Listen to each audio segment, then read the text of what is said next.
നമസ്കാരം. പ്രതിപക്ഷ നേതാവ് വി.ഡി. സതീശന്റെ ഇന്നത്തെ ഒരു പ്രതികരണം കാണിച്ചിട്ട് അതിനെ സംബന്ധിച്ച് കുറച്ച് ലോജിക്കായിട്ട് ചിന്തിക്കുന്നവരുടെ മനസ്സിലേക്ക് അതിന്റെ യാഥാർത്ഥ്യം ഒന്ന് ബോധ്യപ്പെടുത്തുകയാണ് ലക്ഷ്യം വയ്ക്കുന്നത്. അതായത് ഇന്നിപ്പോ സതീശന്റെ ഒരു പ്രതികരണം കേട്ടു. അത് കേട്ടതെന്ന് പറഞ്ഞാൽ കഴിഞ്ഞ ദിവസം SFI പിള്ളേരെല്ലാം കൂടി സതീശന്റെ മൂട്ടിൽ തീയിട്ടു എന്ന് പറഞ്ഞാൽ സതീശൻ ശാഖയിൽ പോയി ഈ സംഖ്യകൾ ഉണ്ടാക്കി വെച്ചിരിക്കുന്ന ഭാരതാംബ മോഡൽ, ഒരു സ്ത്രീ സിംഹത്തിന്റെ പുറത്ത് ചാരി നിൽക്കുന്ന ആ ഭാരതാംബ മോഡൽ, അഫ്ഗാനിസ്ഥാനും പാകിസ്ഥാനും ഉൾപ്പെടുന്ന പ്രദേശം, ആ പ്രദേശത്തെ മുൻനിർത്തിക്കൊണ്ട് ഒരു മോഡലിനെ മുന്നിൽ വെച്ചു കൊടുത്തു. ആ മോഡലിന്റെ മുന്നിൽ സതീശൻ താണ് വണങ്ങി നിന്ന് വിളക്ക് കൊളുത്തുന്ന ചിത്രം നിങ്ങൾ കണ്ടു. ഇന്നിപ്പോ സതീശനാണ് കേരളത്തിന്റെ മുഖ്യമന്ത്രിയെങ്കിലും ഗവർണർ ഈ ഒരു ഭാരതാംബ ചിത്രം വെച്ചാൽ എന്താണ് സംഭവിക്കാൻ പോകുന്നു എന്നതിന്റെ നേർദൃസാക്ഷ്യമാണ് ഈ സംഭവം. ഇതിനെ സംബന്ധിച്ച് ഇന്നലെ ആ ചിത്രം പുറത്തേക്ക് കാട്ടിയതും സതീശന്റെ പിടിവിട്ടൊരവസ്ഥയാണ്.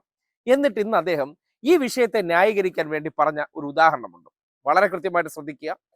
കേന്ദ്രമന്ത്രിയായിട്ടുള്ള, അതായത് കേന്ദ്ര ഉപരിതല ഗതാഗത വകുപ്പ് മന്ത്രിയായിട്ടുള്ള നിതിൻ ഗഡ്കരിയെ ഈ അടുത്ത കാലത്ത് മുഖ്യമന്ത്രി പിണറായി വിജയനും മുഹമ്മദ് റിയാസും കാണാൻ പോയി. ഇവിടെ അദ്ദേഹത്തിന്റെ ഓഫീസിൽ അദ്ദേഹത്തിന്റെ അനുമതി തേടി കേരളത്തിന്റെ പ്രതിനിധികൾ എന്നുള്ള നിലയ്ക്ക് കാണാൻ പോവുകയാണ്. അതിനെ സംബന്ധിച്ച് സതീശൻ പറഞ്ഞത് കേൾക്കും. ആരാ ആർ എസ് എസിന്റെ ഏജന്റ്? ഈ നമ്മുടെ നാഗ്പൂരിലെ പ്രതിനിധാനം ചെയ്യുന്ന മന്ത്രി നിതിൻ ഗഡ്കരിക്ക് സമ്മാനപ്പെട്ടിയും പൊന്നാടയുമായി പോയത് ആരാ? ഏത് ആർ എസ് എസിന്റെ ഏജന്റാ അവിടെ പോയത്? ആരാ പോയത്? മുഖ്യമന്ത്രി പിണറായി വിജയൻ. എന്താണ് നിതിൻ ഗഡ്കരിയുമായിട്ടുള്ള ബന്ധം? പിണറായി വിജയന് RSS ആസ്ഥാനത്തിന്റെ പ്രതിനിധിയാണ് നിതിൻ ഗഡ്കരി.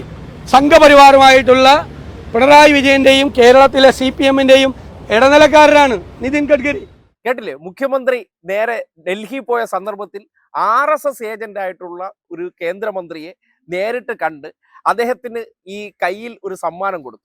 അതാണ് ഇദ്ദേഹത്തിന്റെ ആരോപണം. അതായത് ഈ നാട്ടിൽ നിന്ന് 2 മന്ത്രിസഭാ പ്രതിനിധികൾ പോയ സന്ദർഭത്തിൽ മുഖ്യമന്ത്രി ഉൾപ്പെടെയുള്ളവർ കേന്ദ്രമന്ത്രിയെ, വകുപ്പ് മന്ത്രിയെ കാണാൻ പോയപ്പോൾ കേരളത്തിന്റെ പ്രതിനിധികൾ എന്നുള്ള നിലയ്ക്ക് സന്ദർശന സമയത്ത് ഒരു ഗിഫ്റ്റ് കൊടുത്തു.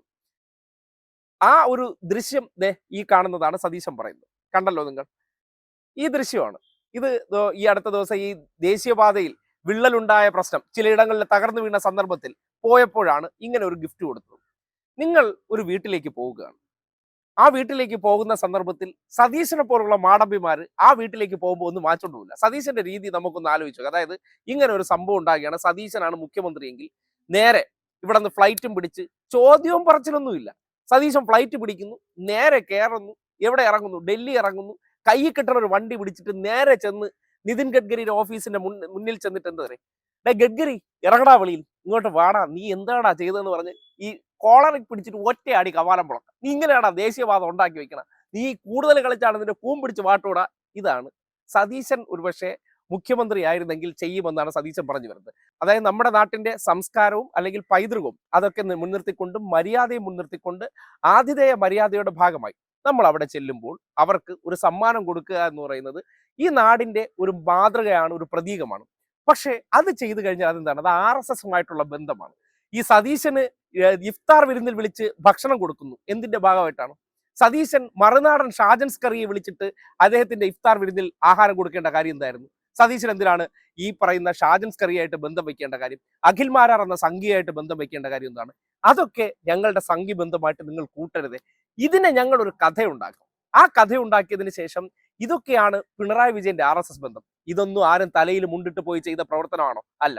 എല്ലാവരും ക്യാമറകൾക്ക് മുന്നിൽ മുൻകൂട്ടി അറിയിച്ചുകൊണ്ട് പോയി ചെയ്തൊരു പ്രവർത്തനം. ആ പ്രവർത്തനത്തെയൊക്കെ സംഘിവൽക്കരണമായിട്ട് ചിത്രീകരിക്കുന്ന സതീശന്റെ ആ കഴിവുണ്ടല്ലോ. നമ്മുടെ നാട്ടിലെ ഈ പരദൂഷണ കമ്മിറ്റിക്കാർ പറയില്ലേ, എന്ത് വിഷയം അവരുടെ കൈ കൊണ്ട് കൊടുത്താൽ അതിന്റെ ഒരു പരദൂഷണ കഥ ഉണ്ടാക്കിത്തരും. അങ്ങനെ സതീശന്റെ അടുത്ത് ഏതെങ്കിലും ഒരു വിഷയത്തിന്റെ ദൃശ്യം കൊടുത്തിട്ട് ഇതിൽ ഒരു RSS പരദൂഷണം ഉണ്ടാക്കി തരണം. സതീശൻ ഉണ്ടാക്കിയ നരേറ്റീവാണ് നേരത്തെ നിങ്ങൾ കേട്ടത്. ഒരിക്കൽ കൂടി നിങ്ങളെ കേൾപ്പിക്കുന്നത്. ആരാ ആർ എസ് എസിന്റെ ഏജന്റ്?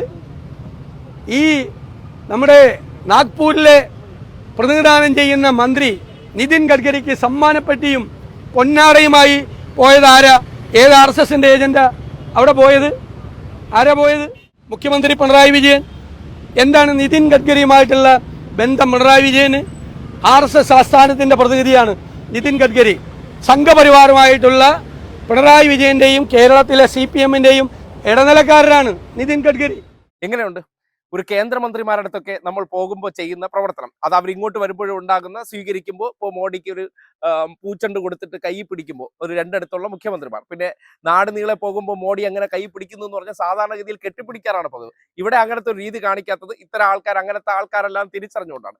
പിന്നെ സ്വന്തമായിട്ട് RSS ശാഖയിൽ പോയ ഒരു വ്യക്തി കൈയോടെ പിടിക്കപ്പെട്ടു, തിരി കൊളുത്തിയോ ഇല്ലയോ, എന്തിനു പോയി, ഞാൻ മറന്നുപോയെന്നാണ് ഈ വിഷയവുമായി ബന്ധപ്പെട്ട് സതീശൻ പ്രതികരിച്ചുകൊണ്ടിരിക്കുന്നത്. അതായത് RSS ശാഖയിൽ പോയിട്ട് സതീശൻ വിളക്ക് കൊളുത്തിയ കാര്യം ഒരു പത്രക്കാർ അറിഞ്ഞിട്ടില്ല.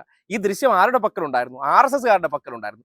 ജയിക്കാൻ വേണ്ടി RSSന്റെ തിണ്ണം ഇറങ്ങിക്കൊണ്ട് കിടന്നൊരു വ്യക്തി മതേതരനാണെന്ന് പറഞ്ഞാൽ വിശ്വസിക്കാൻ ഈ നാട്ടിൽ കാണും കുറച്ച് ലീഗന്മാരും കുറച്ച് അടിമ കോൺഗ്രസ്സുകാരും. അതിനപ്പുറത്തേക്ക് സതീശൻ മുഴുമുഴുത്ത സംഖ്യയാണെന്നും ഇതുപോലുള്ള ചിത്രങ്ങൾ, അത് എമ്മിന്റെ ഒരു കാര്യം പറയുന്നുണ്ട്. അതായത് ആത്മീയ ആചാര്യനായിട്ടുള്ള എം, കണ്ണൂർ സംഘടനം, RSS CPM സംഘടനം വലിയ വെട്ടും കുത്തൊക്കെ നടന്ന സന്ദർഭത്തിൽ അതിനെ പരിഹരിക്കാൻ വേണ്ടി അന്ന് ഇടപെട്ടത് എം ആണ്. അത് മസ്കറ്റ് ഹോട്ടലിൽ വെച്ചാണ് ചർച്ച നടത്തിയത്. അപ്പോൾ എം എന്ന് പറയുന്ന വ്യക്തിയെ RSSന്റെ ഏജന്റും കാക്കുകയാണ്.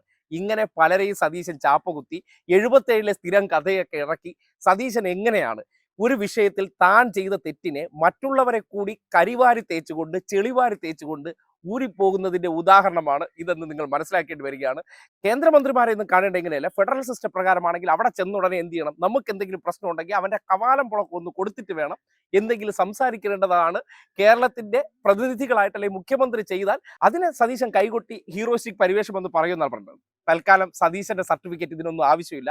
സതീശനും കുറച്ച് സുഡാപ്പികളും ജമാഅത്ത് ഇസ്ലാമിക്കാരും ലീഗന്മാരെല്ലാം ചേർന്ന് ആ കഥകളൊക്കെ അങ്ങ് വിശ്വസിച്ചോളൂ. നാട്ടുകാർ ഇതെല്ലാം കാണുന്നുണ്ട്, അവർക്ക് എന്താണെന്ന് അതിനെക്കുറിച്ച് കൃത്യമായിട്ട് മനസ്സിലാകാവുന്നതേ ഉള്ളൂ. കോൺഗ്രസ്സുകാർക്ക് വേണ്ടി സൃഷ്ടിക്കുന്ന ഇത്തരം പൊട്ടക്കഥകൾ അത് അവർ കേട്ടിട്ട് അവർ വായ്ത്താരിയിട്ട് നടക്കുന്നത് കൊണ്ടാണ് സതീശനെ പോലുള്ള സംഘികൾ പോലും കോൺഗ്രസിനകത്ത് നേതാവാകുന്നു എന്നുള്ളതാണ് യാഥാർത്ഥ്യം.